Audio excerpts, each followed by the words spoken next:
Vamos orar, meus irmãos? Pai, nós queremos te agradecer por mais essa oportunidade que nós temos de nos aproximarmos da Tua Palavra, de termos um tempo de reflexão aqui, Senhor, para compreender a Tua vontade. Que o Teu Santo Espírito, e é isso que nós te pedimos em nome de Jesus, que o Teu Santo Espírito, ó Deus, nos guie a toda a verdade, Senhor. Que o Teu Santo Espírito nos guie, ó Deus, na compreensão exata da Tua vontade, para que possamos glorificar o Teu nome em Cristo Jesus, Senhor. Nós te pedimos pelo Ministério Infantil, que as nossas crianças, Deus, compreendam o Evangelho já desde este momento da tenridade, para que elas possam crescer apaixonadas por Ti, Senhor.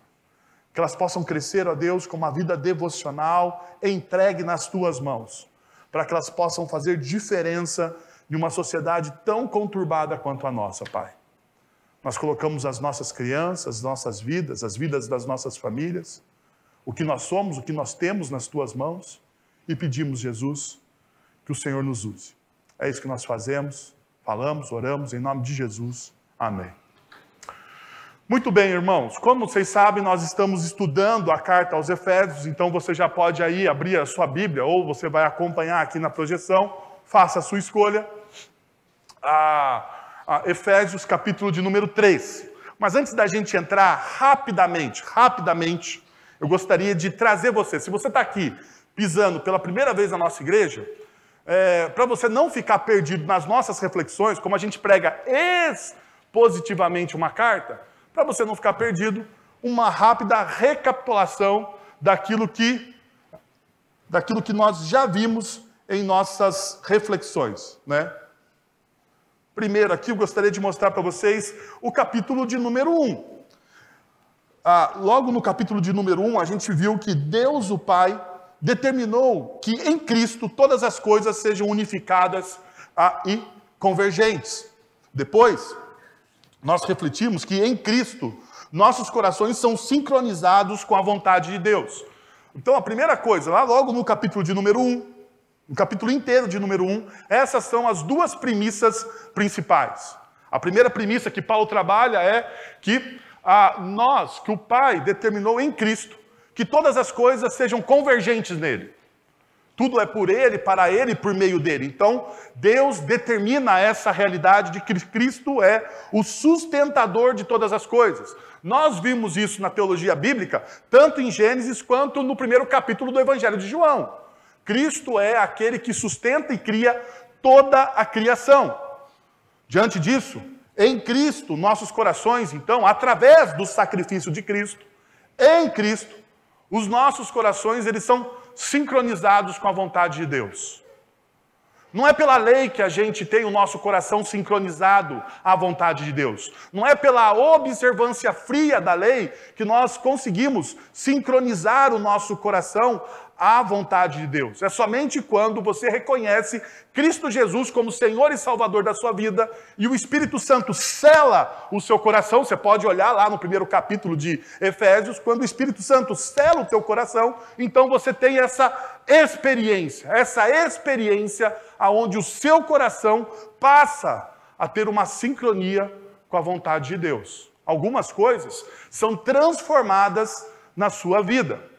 Quando nós, então, adentramos ao capítulo de número 2, nós vimos a primeira realidade, que em Cristo, os nossos corações estão sincronizados com Deus, com a vontade de Deus, o que resulta em uma sincronia com a comunidade. A partir do momento que você tem uma sincronia com a vontade de Deus, quando você se torna um verdadeiro discípulo de Cristo Jesus, reconhecendo a soberania de Deus na história através do Cristo, você passa, então, a entender também que em Cristo Jesus nós somos um. E Paulo vai trabalhar essa realidade do corpo de Cristo, tanto em Efésios quanto em 1 Coríntios, de maneira visceral. Paulo vai trabalhar essa ideia também de unidade daqueles que são discípulos de Cristo Jesus na Epístola aos Gálatas, que nós estudamos na última série. Então você perceba que a partir do momento que você compreende a extensão e a profundidade do sacrifício de Cristo Jesus, você passa então a ter um relacionamento diferente com o seu próximo. diferente. Por quê? Porque na nossa sociedade, na nossa cultura, nós usamos as pessoas. E nos relacionamos com coisas. Não é verdade? Nós usamos pessoas e nos relacionamos com coisas. Por exemplo, tem pessoas que se relacionam mais com o seu celular do que com outro semelhante. Não é verdade? A gente tem muito mais apreço por algum produto que nós compramos, pelo nosso carro, pelo nosso computador, pelo nosso celular ou por qualquer outra coisa, do que às vezes nós temos o apreço por uma pessoa que está do nosso lado. Então perceba, uma das características da nossa sociedade é que nós nos relacionamos muito melhor com as coisas que nós temos do que com as pessoas que nos cercam. Mas a partir do sacrifício de Cristo Jesus, isso deve ser alterado no seu coração. Você deve se relacionar melhor com as pessoas, ou seja, você deve ter um relacionamento profundo com as pessoas e usar as coisas que você possui para que essas pessoas sejam abençoadas. Porque tudo aquilo que nós possuímos é para a glória do Senhor. Então, tanto aquilo que nós possuímos e os nossos relacionamentos, eles são transformados à medida que eu caminho, à medida que o meu coração é sincronizado com a vontade de Deus. Depois, o efeito dessas duas sincronias é a construção de uma vida alicerçada em Cristo, que é orientada pela fidelidade. E daí aqui eu coloquei para vocês, na última reflexão que nós tivemos, que nas Sagradas Escrituras não existe a palavra sucesso. O conceito de sucesso que nós temos pós-moderno aqui, o conceito de sucesso da nossa sociedade, né, não existe nas Sagradas Escrituras. O que existe nas Sagradas Escrituras é o conceito de fidelidade. Nem sempre a fidelidade está ligada ao sucesso. No entanto, a fidelidade está ligada à liberdade. Qual que é o primeiro fruto da fidelidade? É a liberdade. Porque a partir do momento que eu me torno alguém fiel, e fiel aqui não significa alguém perfeito. Porque quando a gente fala de fidelidade, principalmente dentro do meio evangélico, a gente sempre tenta pensar em perfeição. Fidelidade para mim tem muito a ver com aquela frase do Rocky Balboa. Vocês assistiram Rocky Balboa? Acho que não sei qual que é, eu acho que é um dos mais famosos lá. Depois que ele... Porque tem o Rock 1, 2, 3, 4, 5, e depois que ele tem do 5, ele acha que é o 6º filme do Rock. Quando ele está lá brigando com o filho dele. Você já deve ter visto aí isso nas redes sociais. Ele está brigando com o filho dele e ele fala o seguinte: o importante não é quantas vezes você cai, mas quantas vezes você está disposto a quê? A se levantar. Fidelidade tem a ver com isso. Você tem um propósito de caminhar com Cristo, de caminhar dentro da perspectiva do reino de Deus. Então a fidelidade tem a ver o quanto você está disposto a caminhar dentro de uma mesma direção. Hoje pela manhã, quando nós olhamos o capítulo de número 3, nós vimos a seguinte premissa: um discípulo genuíno é centrado em Cristo, se submete à sua vontade, compreende a mensagem central do Mestre e encontra na graça a força para se manter humilde diante de Deus. Então hoje pela manhã, se você não veio aqui ao nosso encontro, se você gosta de vir no encontro noturno e não quer perder, você pode acessar as nossas redes sociais, olhar lá no Spotify ou no YouTube e pegar a mensagem da noite, então, da manhã. Mas hoje, agora pela noite, nós vamos olhar o quê? O versos 8b até o final, verso de número 13. Ok? Então, hoje pela manhã a gente foi até o verso de número 8a, e eu fiz essa divisão porque ela é uma divisão exegética do texto, né? Muitas vezes você não consegue fazer... os estudiosos que dividiram a Bíblia em versículos não fizeram uma divisão exegética, né? E aqui nós estamos fazendo uma divisão exegética do texto. Bom, uma coisa que eu gostaria de lembrar a vocês é o contexto aonde esse texto está inserido. O contexto desse texto é o contexto de uma visão missional de vida. Então perceba, nos primeiros 2 capítulos, Paulo ele trata um pouco da teoria do que seria ser um discípulo de Cristo Jesus. Um discípulo de Cristo Jesus, ele tem o seu coração sincronizado, por exemplo, com a vontade de Deus. Um discípulo de Cristo Jesus não tem somente um coração sincronizado com a vontade de Deus, mas ele também tem um coração sincronizado com a comunidade. Paulo agora, ele está falando como isso se torna concreto na vida das pessoas. Isso se torna concreto na vida dos discípulos através de uma vida em missão. E eu trouxe uma frase que me impactou muito nesse tempo que eu estava estudando o capítulo de número 3, pelo menos esses primeiros 13 versículos, que diz o seguinte: todo cristão, por natureza, é um missionário genuíno ou apenas um impostor? Todo cristão, por natureza, é um missionário genuíno ou apenas um impostor? É impossível ter um profundo amor por Cristo e permanecer calado sobre ele. É impossível você dizer que você ama, que você é apaixonado, que você adora, que você venera, que você seja qual for o adjetivo que você use para o seu relacionamento com Deus ou com Cristo. E você, diante da situação, você ficar calado, você não falar, você não testemunhar, não testificar do que Cristo fez na sua vida. Aqueles que verdadeiramente o amam são impulsionados a espalhar o seu reino. O silêncio não pode ser uma opção para aqueles que têm um coração inflamado por Jesus. Diante disso, eu gostaria de apresentar para vocês mais 3 caminhos. De manhã a gente viu 3 caminhos e hoje pela noite, eu estou bem presbiteriano nesses dois cultos, 3 e 3, olha só que beleza, né? Para a gente poder perceber como que a gente tem uma vida missional. Veja, primeiro, um discípulo enraizado em Cristo revela as riquezas incalculáveis do Mestre. Um discípulo enraizado em Cristo, ele revela as riquezas incalculáveis do Mestre. Olha o que Paulo vai dizer no verso de número 8. Foi-me concedida esta graça para anunciar aos gentios as insondáveis riquezas de Cristo. As insondáveis riquezas de Cristo. E esclarecer, isso aqui é importante. Então, as insondáveis, pode anotar aí, pode marcar na sua Bíblia, eu vou repetir de novo, mas essa palavra só aparece aqui nos textos do Novo Testamento. E esclarecer a todos a administração deste mistério, que durante as épocas passadas foi mantido oculto em Deus, que criou todas as coisas. Então, Paulo, ele primeiro fala sobre esses insondáveis riquezas de Cristo, e depois ele fala do seu objetivo, esclarecer. A ideia de esclarecer aqui é a ideia de se tornar um farol, de iluminar as coisas. Perceba, um discípulo de Cristo Jesus, segundo o apóstolo Paulo aqui, ele tem um profundo conhecimento do quê? Daquilo que nós vimos pela manhã. Ele tem um profundo conhecimento das Sagradas Escrituras, das doutrinas básicas das Sagradas Escrituras. Eu não estou falando de doutrina sistemática, estou falando de criação, queda, redenção, missão e consumação. Os 5 pontos mais importantes da ortodoxia cristã.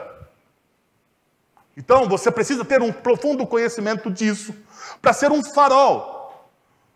Agora veja, Deus capacitou Paulo a compartilhar as riquezas inestimáveis, indescritíveis e incompreensíveis de Cristo. Paulo até mesmo inventou uma palavra, que é essa palavra aqui, insondáveis. Uma palavra ao contemplar a glória de Cristo. Essa palavra é derivada do termo grego que significa rastrear ou procurar, utilizado para descrever alguém que persegue pegadas. Outros escritores bíblicos também transmitiram a ideia de uma grandiosidade incomensurável dos atributos de Deus.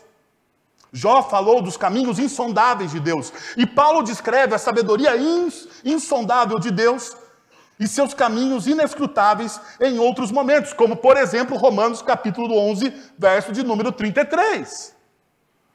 Observamos como Paulo, um perseguidor anterior de Cristo, agora se consome em proclamar o Messias crucificado.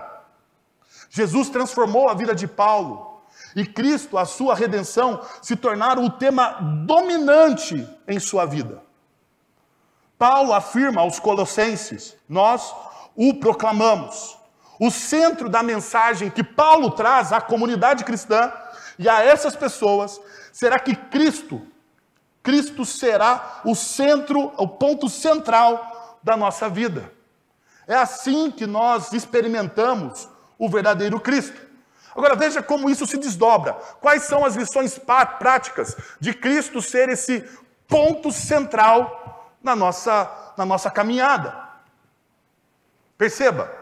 Primeiro, busque constantemente se maravilhar com as insondáveis riquezas de Cristo através de um relacionamento íntimo com Ele. Permita que essas revelações alimentem sua própria fé e o impulsione a proclamar com paixão as grandezas de Cristo em sua vida diária. Primeira coisa que você precisa fazer, você precisa sempre se maravilhar com as belezas de Cristo, com as grandezas de Cristo. Uma das palavras que eu mais gosto para falar sobre isso é deslumbramento. Deslumbramento. O que é deslumbramento? Deslumbramento é aquele sentimento que você tem quando você talvez experimenta uma coisa pela primeira vez e o seu coração se enche de alegria. Por exemplo, nas Sagradas Escrituras, nós podemos ver o deslumbramento quando Deus tira de Adão a sua costela e cria Eva. Depois que o Adão acorda da anestesia, o que ele fala? Uau! Essa sim é carne da minha carne e ossos dos meus ossos. Deslumbramento. Deslumbramento.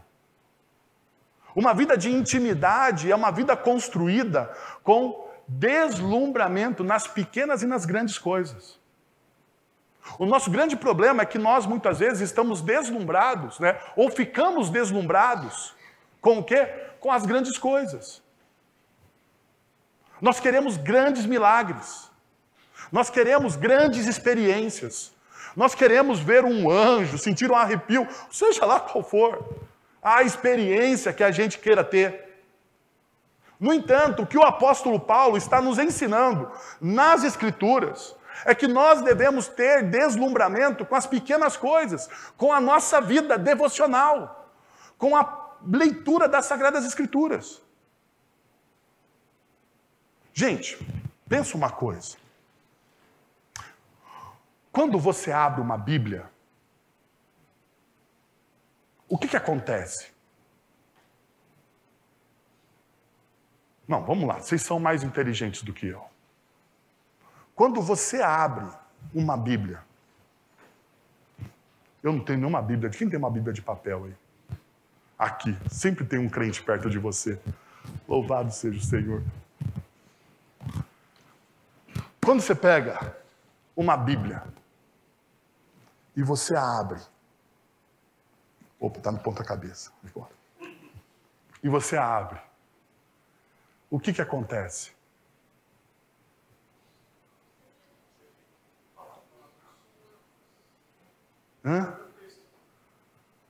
Você tem o quê? Você abre a palavra de Deus. Você sabe o que isso significa? Ou você perdeu... Porque assim, na história da humanidade, nem sempre as pessoas puderam fazer isso. Teve uma época que isso foi proibido de fazer. A Bíblia estava reclusa a um grupo seleto de pessoas. Os clérigos. Com a reforma protestante, com a imprensa, a Bíblia chegou a todos. Ela foi traduzida. Ela saiu das línguas originais, do aramaico, do hebraico, do grego, para as línguas vernaculares. E daí as pessoas comuns, não os estudiosos, não os acadêmicos, eles poderiam abrir aqui e olhar a palavra de Deus. Muitas vezes as pessoas me param e perguntam o seguinte: pastor, como eu ouço a voz de Deus. Eu acho que a gente tem uma coisa romântica com esse negócio da voz de Deus, né? Talvez você, quando criança, assistiu muito Sessão da Tarde e assistia aqueles filmes do Moisés, lembra? Do Moisés, vinha ali uma nuvem, né? Então, aquele efeito especial horrível, né? Horrível. Aquela nuvem e uma voz vinha do nada. E uma voz vinha do nada. Talvez você busque esse tipo de voz, mas deixa eu te falar uma coisa. A voz de Deus está aberta quando você abre esse livro. E você precisa se deslumbrar com isso. Mas deixa eu te falar uma outra coisa. Deslumbramento é intencional. Não é uma atividade assim, tipo... A gente sempre pensa que, quando a gente fala de intimidade, quando a gente fala de relacionamento, quando a gente fala de amor, quando a gente fala de deslumbramento, na nossa cabeça sempre vem paixão. Paixão não é amor. Paixão não é, muitas vezes, intencional, porque paixão tem a ver com a falta de intenção, né? Tem a ver com descontrole. Paixão tem muito mais a ver com descontrole do que com intenções. Paixão não é amor, não é intencional, e muito menos paixão é deslumbramento. Deslumbramento é intencional, por quê? Porque todos os dias eu vou abrir. Por que um relacionamento com a minha esposa tem a ver com intencionalidade? Por que eu me deslumbro, depois de 12 anos, com a beleza da minha esposa? Porque intencionalmente, não é romântico isso, intencionalmente, eu busco nela coisas para me deslumbrar. É sempre assim. A mesma coisa é aplicada à palavra de Deus. Você precisa buscar na palavra de Deus, na leitura diária das Sagradas Escrituras, aspectos para você se deslumbrar. E é intencional. Uma outra realidade que esses primeiros versículos me mostram é o seguinte: valorize a palavra de Deus como fonte de sua paixão e motivação para o serviço.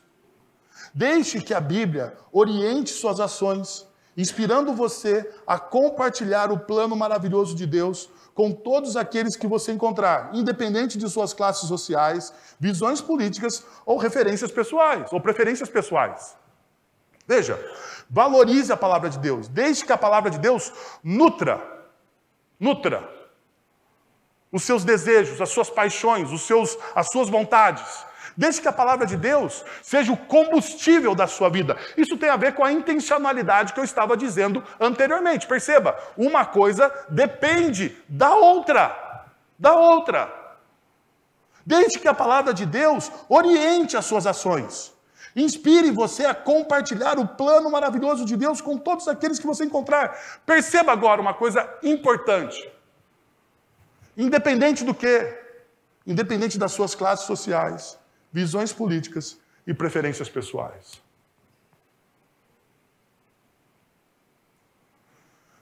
Dentro do reino de Deus, visões políticas, classe social e preferências pessoais não importam. Não importam. Mas você pode parar assim, mas calma aí. Como assim não importam? Não importam, meus irmãos, porque independente das suas preferências, da sua classe ou da sua visão política, todos nós aqui e aqueles que estão fora daqui são pecadores. E se não fosse pela graça de Deus, todos nós mereceríamos o quê? A ira de Deus.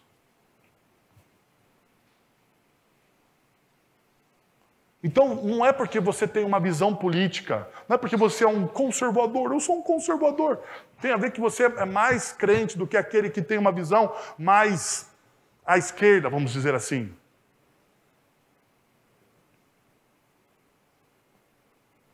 Por mais desconfortável que isso pareça ser, isso é o que o reino de Deus nos ensina. Tanto é verdade, que uma discussão, quando Jesus está numa discussão com os mestres da lei, a respeito de o que significa amar o próximo, o que Jesus conta? Uma parábola. A parábola do quê? Do bom samaritano. Pare para pensar, talvez isso escape à sua visão teológica, mas deixa eu te ajudar com isso. A parábola do bom samaritano, quando Jesus fala, havia um homem, e começa a contar, e o herói da parábola não é o sacerdote. O herói da parábola não é o levita, não é o profeta, não é o mestre, não é ninguém, que talvez seria o herói da parábola, na cabeça de um judeu. O herói da parábola é um samaritano. Pergunta, quem são os samaritanos? Os samaritanos são aqueles que têm preferências pessoais diferentes dos judeus. Os samaritanos são aqueles que têm uma visão política, social diferente de quem? Dos judeus. Os samaritanos têm uma visão religiosa diferente de quem? Dos judeus. E quando Jesus vai ilustrar isso, o que significa o amor ao próximo, ele chama qual personagem? O bom samaritano. Ele chama aquele que é improvável. Aquele que vai chocar a sua audiência. Por isso então que o apóstolo Paulo, quando ele está falando aos Coríntios, ele diz que Deus, em sua sabedoria, ele escolheu as coisas loucas deste mundo para enganar o quê? As sábias. É assim que Deus faz. Deus às vezes subverte a ordem. Para quê? Para demonstrar a sua graça e o seu amor pelas nossas vidas. Para demonstrar a sua soberania. Então veja. Você, ao valorizar a palavra de Deus, ao você alimentar o seu coração, a sua motivação para o serviço, através da palavra de Deus, você criará um impacto positivo sobre a vida das pessoas. Consequência disso, é isso. Ao compartilhar o Evangelho, concentre-se em apresentar Cristo como herói da história, o transformador de vidas. Busque transmitir com entusiasmo a autenticidade das maravilhas da obra redentora de Cristo, atraindo a atenção para Ele e incentivando outros a renderem louvor e adoração ao Senhor. E daí eu me lembrei, enquanto eu estava fazendo a reflexão sobre esse texto, eu me lembrei, não sei se você viu, mas provavelmente você viu, você teve a história do Kai Bradford. O Kai Bradford, ele é um menininho aí da escola, é nos Estados Unidos, eu não sei como que é bem a divisão ali das classes nos Estados Unidos, mas ele está no infantil, daquilo que talvez seria o nosso infantil aqui, então deve ter aí a idade do João, sei lá, uns 5 anos, 6 anos. E lá na classe dele, e ele tinha que fazer um trabalho, para apresentar um trabalho para a classe dele. Qual era o herói dele? Então, alguns dos amigos dele apresentaram o Homem-Aranha, o Capitão América, sei lá, o Bombeiro, e outros personagens da nossa cultura que são os nossos heróis. O Kai, ele apresentou quem? Jesus. Então, um menininho de 5 anos, simpático pra caramba, ele chega e fala, e ele começa a falar dele, porque ele tem que se apresentar como, Jesus. Então ele vai dizer, eu sou Jesus. E ele vai dizer o seguinte, olha só, eu sou Jesus Cristo, nasci em Belém há 2000 anos, eu sou o Filho de Deus, afirmou o menino. E continua discorrendo, eu sou o caminho, eu sou a verdade, eu sou a vida. Ninguém chega ao Pai, senão por mim. Em determinado momento, o Kai, ele vai dizer o seguinte, eu sou um herói porque vim como um bebê, vivi uma vida perfeita e sem pecado, eu morri na cruz por seus pecados e ressuscitei 3 dias depois para que você pudesse ter a vida eterna comigo no céu.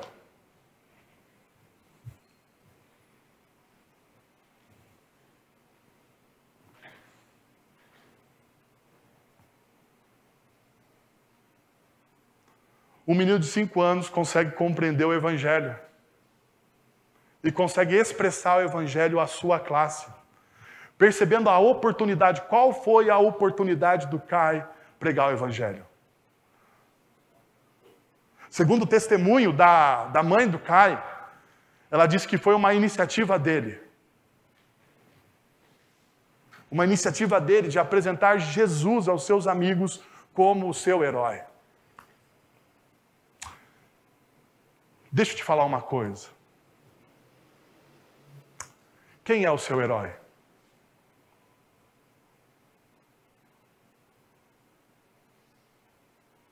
Nós podemos ter vários heróis. Talvez se você for um empreendedor, você olha lá o Steve Jobs como seu herói. Se você for um diretor de cinema, ou se você deseja ser um diretor de cinema, você vai ser o Quentin Tarantino. Hoje eu falei mal do Quentin Tarantino aí de manhã, o pessoal me pegou. Mas deixa eu te falar uma coisa. Talvez o seu herói seja o Quentin Tarantino. Talvez se você for um escritor, você vai olhar para o C.S. Lewis ou para o Tolkien. Se você for um professor, sei lá, tem vários aqui que nós poderíamos enumerar aqui. E você fala assim para você mesmo, se eu quisesse ser alguém, eu seria esta pessoa. Sabe? Eu já me peguei assim, pensando, cara, se eu tivesse que pregar como alguém, cara, eu pregaria como John Piper, como Tim Keller, sei lá, como alguém aí, né?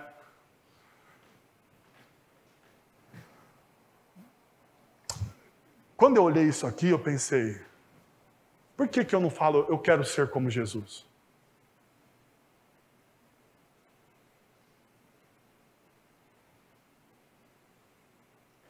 Eu quero ser um empreendedor como Jesus talvez fosse um empreendedor. Eu quero ser um professor como Jesus fosse um professor. Eu quero ser um pastor. Eu quero ser um profissional da beleza, um profissional da saúde. Seja qual for a área que você esteja envolvido, você olhasse para Jesus como o seu modelo, como aquele que é o seu padrão. Porque é assim que a Bíblia nos ensina. É assim que o texto bíblico nos mostra que nós devemos ser como Cristo. Olha o que Paulo vai dizer, sede meus imitadores, assim como eu sou de quem? De Cristo. Por que nós não temos essa percepção de que nós devemos imitar o Cristo? De que Ele deve ser o nosso herói, e nós só imitamos, perceba uma coisa na nossa vida, nós só imitamos pessoas que nós admiramos. Não é verdade? Cara, sinto muito te dizer, a gente fala que a gente ama Jesus, mas a gente não admira Jesus. Porque a gente não imita Jesus.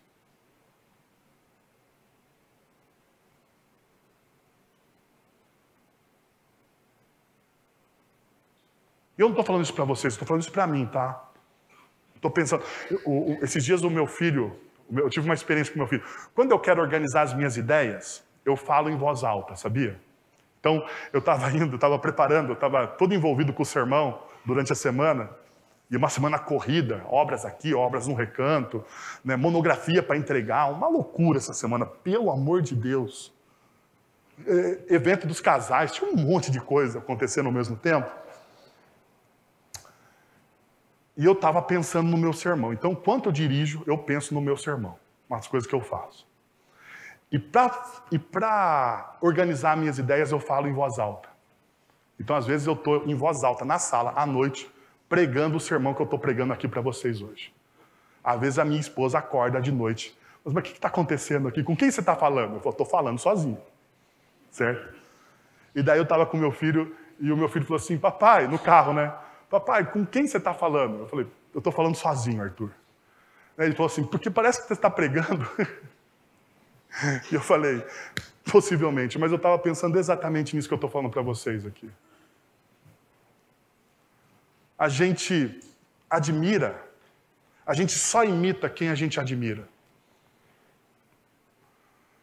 Nós admiramos uma infinidade de pessoas e imitamos uma infinidade de pessoas, mas nenhuma dessas pessoas é Jesus.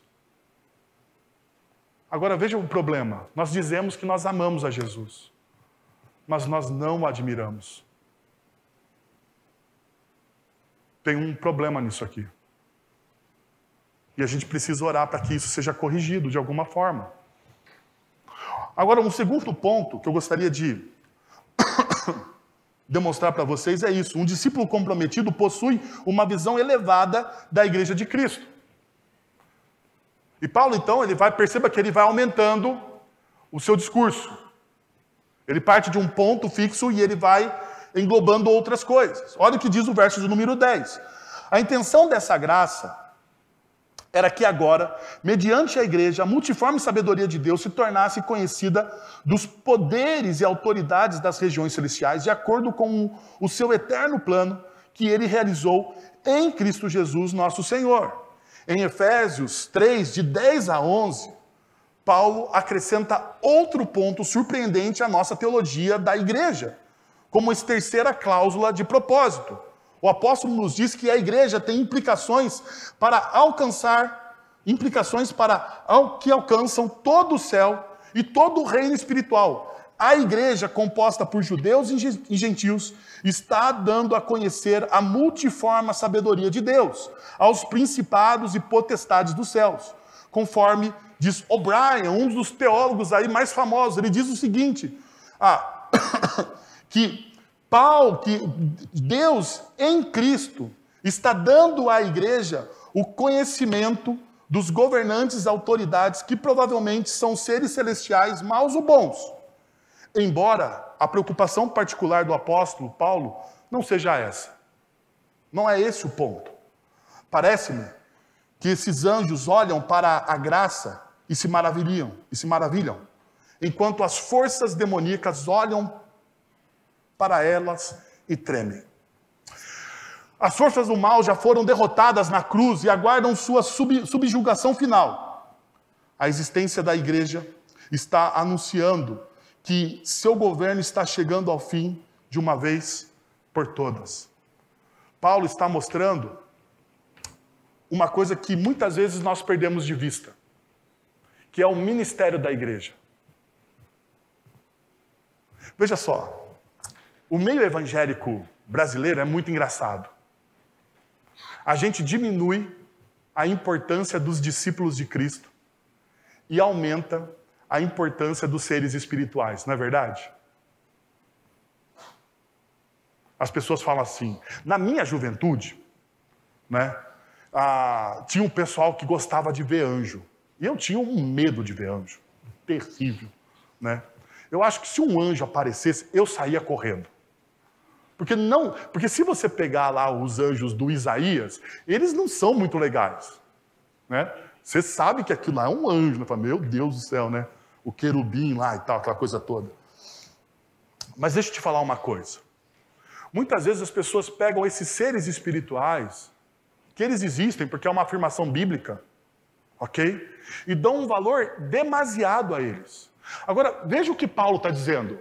A intenção dessa graça era que agora, mediante a igreja, mediante nós aqui, a igreja somos nós, mediante a igreja, a multiforme sabedoria de Deus se tornasse conhecida. Como que os anjos... Veja o que Paulo está dizendo. Como os anjos conhecem a multiforme sabedoria de Deus? Através de quem? Da igreja. Da igreja. Olha lá, se tornasse conhecida dos poderes e autoridades das regiões celestiais, de acordo com o seu eterno plano que ele realizou em Cristo Jesus, o nosso Senhor. Os anjos, os demônios, os seres celestiais, as potestades do ar, não são seres espirituais oniscientes, onipresentes. Eles não têm nem o conhecimento que nós temos a respeito de Deus. Perceba o que o texto está dizendo. O texto está dizendo que esses seres, eles olham para a igreja e ficam o quê? maravilhados, admirados daquilo que Deus está fazendo na história através da igreja. Agora tem meia dúzia de crente que dá valor ou supervaloriza os anjos, os demônios. Não que eles não tenham o seu lugar dentro da teologia. Eles têm o seu lugar, mas eles não podem ser supervalorizados. E é o que Paulo está demonstrando. O que Paulo, então, contrapõe a isso? A igreja. A igreja deve ser valorizada. Porque é na igreja que a gente vê a graça de Deus atuando. É na igreja que a gente vê a graça de Deus transformando pessoas. Agora, veja o que Paulo vai demonstrar então. Essa é a implicação da promessa à igreja. É evidente a palavras que Jesus fala a Pedro. Eu lhe digo que você é Pedro, e sobre esta pedra edificarei a minha igreja, e as portas do Hades não poderão vencê-la. Eu lhe darei as chaves do reino dos céus. O que você ligar na terra terá sido ligado nos céus, e o que você desligar na terra terá sido desligado nos céus. A igreja fundamentada em Cristo Jesus é uma força poderosa contra as forças do mal e possui autoridade espiritual nos céus e na terra.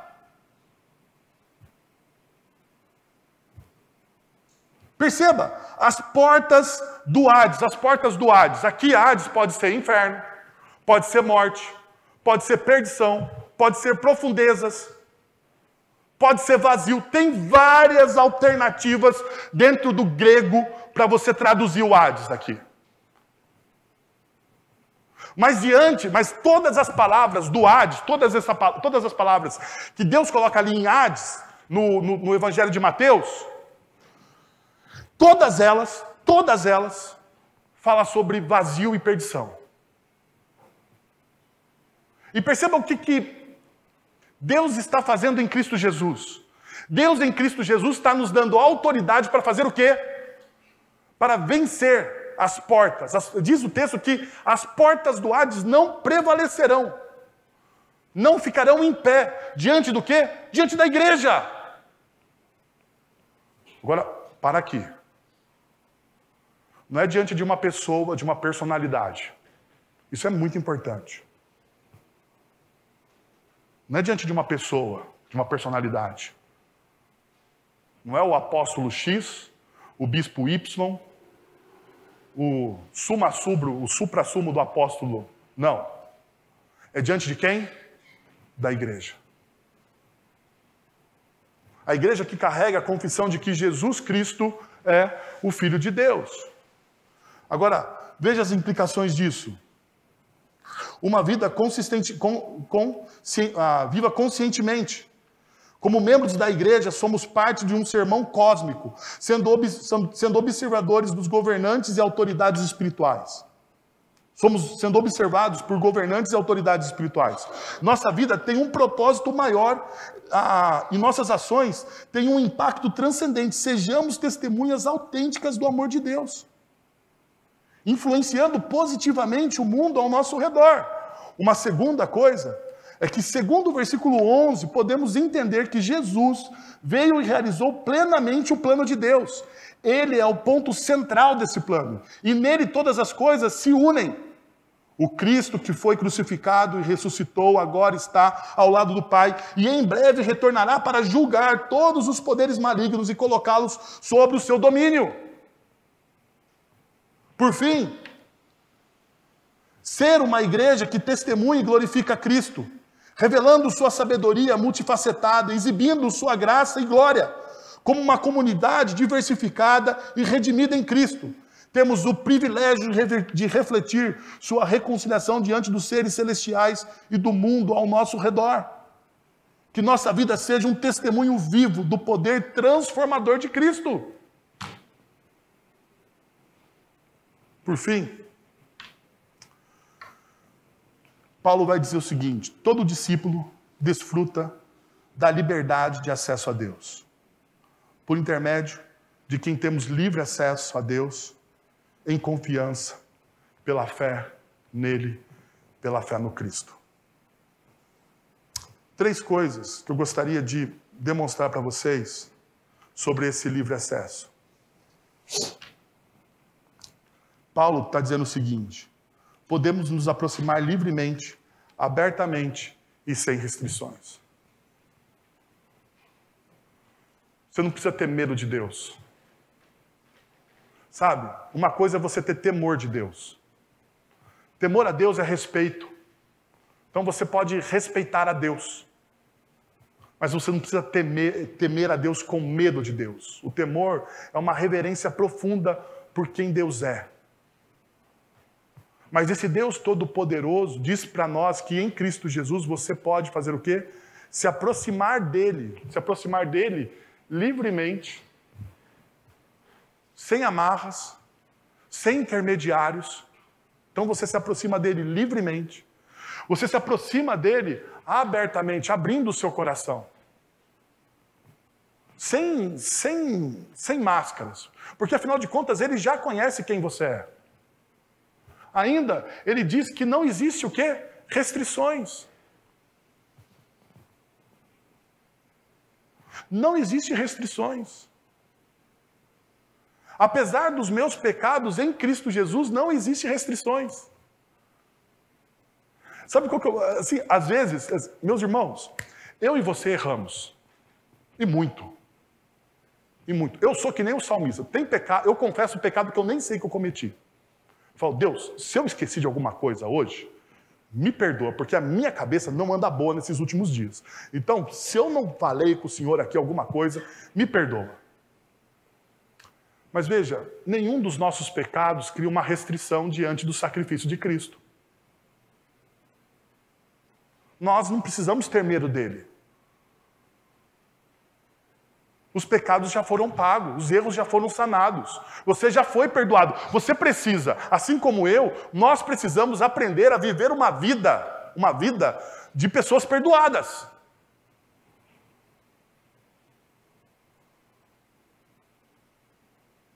Mas muitas vezes nós vivemos uma vida de pessoas cativas. Cativas quê? Cativas pelo medo de que Deus vai descer um raio do céu na minha cabeça por causa dos meus pecados. Das minhas falhas, das minhas inseguranças, das minhas incertezas. Deixa eu te dizer uma coisa, as suas falhas, as suas inseguranças e as suas incertezas têm a ver com o seu coração corrupto, não com a bondade de Deus. Então não atribua a Deus um problema que é seu.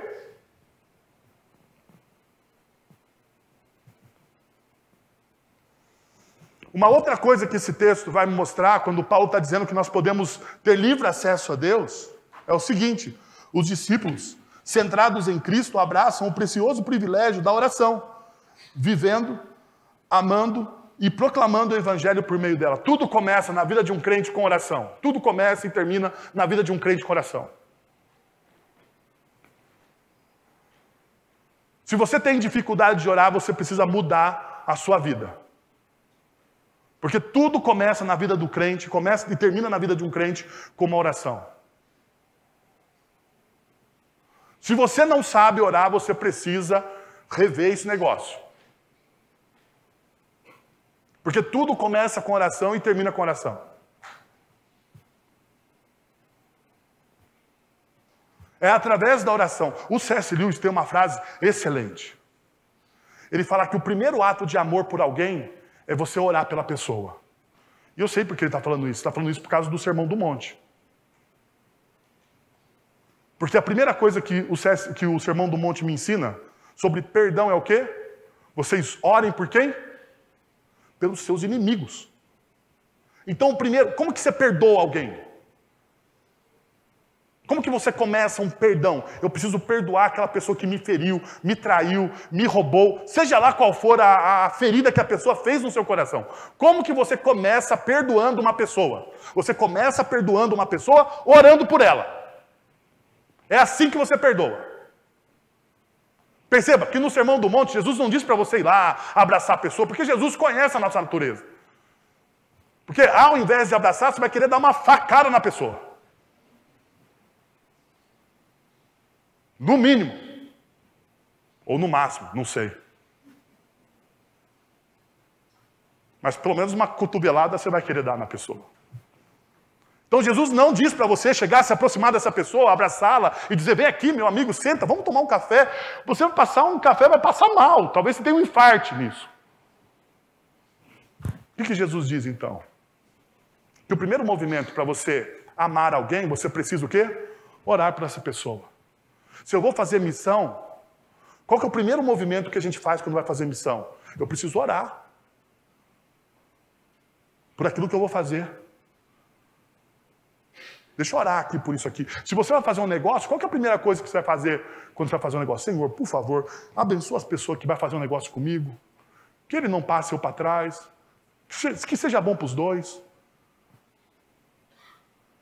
Que todo mundo ganhe. Não só eu, porque a gente sempre quer ganhar. Né? Você ora de maneira honesta. Seja honesto, né? Seja honesto. Não tente enganar. Mas é assim que a gente precisa fazer. Agora veja, uma outra realidade que Paulo me ensina é que como discípulos você tem a liberdade de orar em qualquer momento e em qualquer lugar. Tem um livro precioso, chama A Prática da Presença de Deus, do irmão Lawrence.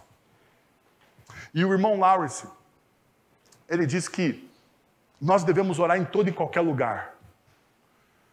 E ele fala, enquanto ele está colhendo, porque ele era um camponês, né, um livro muito antigo, mais de 100 anos, então ele diz que enquanto ele está colhendo as batatas, ele está orando.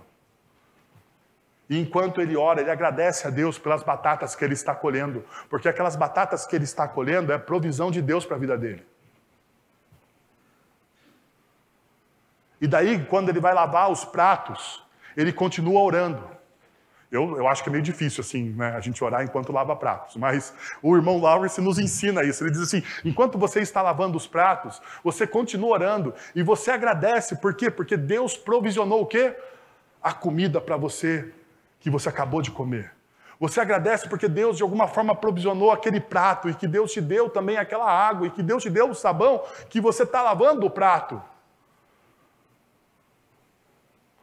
E enquanto você caminha, você agradece porque Deus te deu o sapato, porque ele é um camponês, né? Então eles caminhavam muito, né? Deus te deu as suas botas para você caminhar e não machucar os seus pés. Mas e quando a chuva vem no meio da caminhada? O irmão Lauro se diz, enquanto no meio da caminhada a chuva vem, ao invés de você reclamar que a chuva veio e você está molhado, lembre-se que você tem uma plantação. E é que através dessa chuva que as flores e os frutos vão ser dados. Então, ao invés de você reclamar que você está na chuva, lembre-se que Deus está regando a terra através daquela chuva.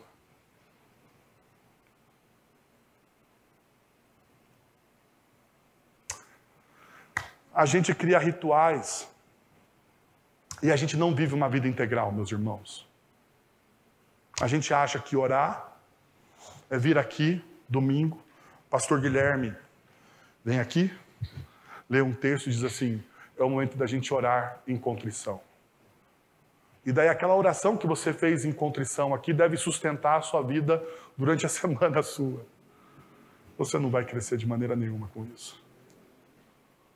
Você precisa entender que ter livre acesso ao Pai significa que em todo e em qualquer lugar nós podemos entrar em contato com Ele e orar. Em todo e em qualquer lugar. E deixa eu te dizer uma coisa que eu vou fechar com aquilo que eu comecei falando sobre o deslumbramento. Uma das disciplinas para você ter deslumbramento na sua vida com Deus é a oração. É através da oração que você cultiva um coração grato a Deus. Porque quando nós não oramos, pelo menos isso acontece comigo. Então vou dizer a minha experiência aqui, talvez você pegue alguma coisa. Quando eu me distancio da disciplina da oração, ao invés de eu ter um coração grato por aquilo que Deus está fazendo na minha vida, eu começo a ver os defeitos das coisas.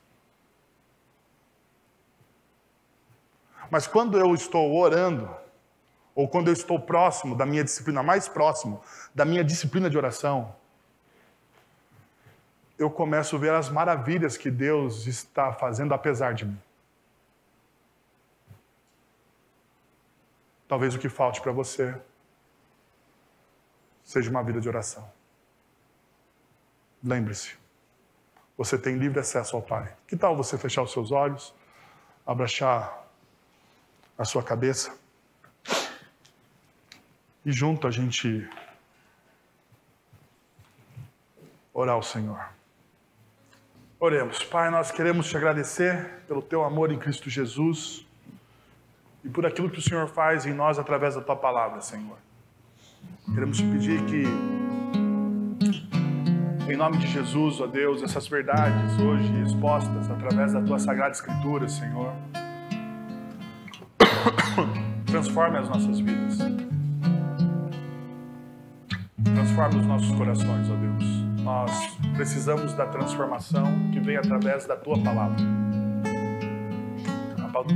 A tua palavra é poderosa, Senhor, para separar todas as nossas intenções, para discernir todos os nossos pensamentos, para expor, ó Deus, todas as nossas falhas.